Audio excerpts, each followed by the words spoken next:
வந்தால் தான் யாரு என்னங்கிறதையே இழந்துடுறான் இல்லையா?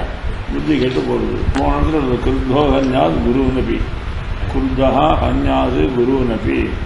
கோபம் கொண்டவன் என்ன குருவை கூட கொண்டுடுவான், குருவாச்சின்னு ஒதுக்க மாட்டான். ஏன்னா புத்தி அவ்வளோ கெட்டு போடும்.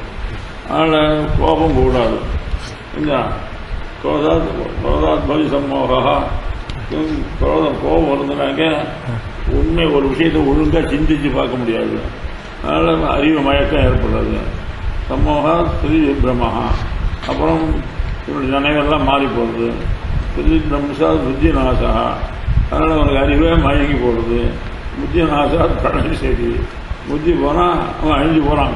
காரியம் எல்லாம் ஒன்றும் நடக்காமல் அப்படின்னு கீதையிலே சொல்கிறது. அதனால் கோபங்கிறது பரம்பரையாக கெடுதல் உண்டு கொள்ளக்கூடியது. அதனால் யார் பேர்லேயும் கோபமே கொள்ளக்கூடாது. புரிஞ்சா? அப்படி கோபம் வரது எப்படி அடக்கிறது அப்படின்னு கேட்டாக்க, கோபம் வர சமயம் பேசாமல் இருந்துடணும். மௌனமாக பேசினாத்தானே கோபத்தினுடைய வெளிப்பாடு வருது. பேசாமல் கண்ண முடிஞ்சு உட்காந்துட்டாக்க கோபம் சேர்த்துனா இன்னொரு தானே போல அடங்கி போடும், அப்புறம் சரியாக போடும். கோபத்துக்கு பிரதியாக வாயா பேசினா கண்ணா பண்ணா போயிடும் பெருசாது. அதனால் மௌனமாக இருக்கிறது தான் கோபத்தை அடக்கிறதுக்கு வழி. கோபம்